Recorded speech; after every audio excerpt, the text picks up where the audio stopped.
people with diabetes start exercising, it's good to think about a couple of things.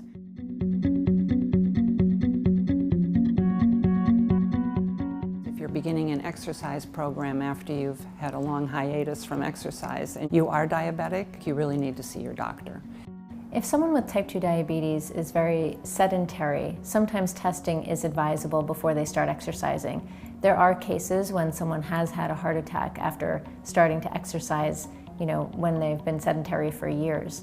So anyone over the age of 50 should have an EKG at minimum, which is an electrocardiogram, and that can be done in a doctor's office.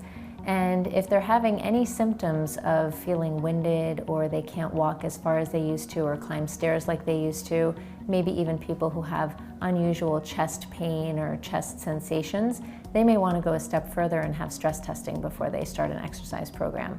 One thing that people with diabetes need to know is that it's important to monitor their blood sugar before, during, and after exercise, especially if you're just starting an exercise program, or you're changing your program, or you're upping the intensity of your program. Because the danger is that with exercise, as the cells take up the blood sugar from the bloodstream, it can cause hypoglycemia or low blood sugar.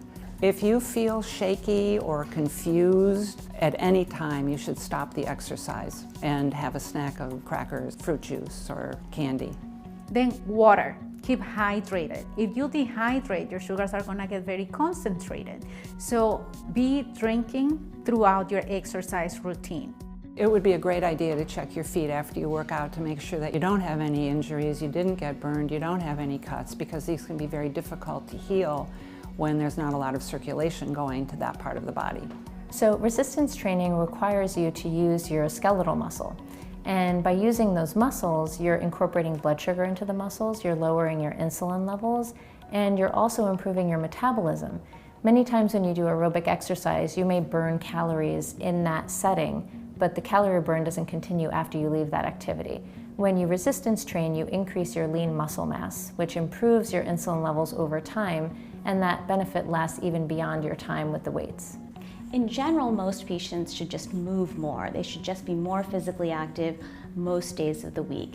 The official recommendations are 150 minutes of weekly exercise.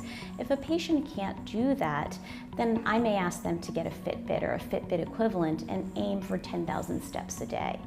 Even modest exercise is very good for your cardiometabolic health.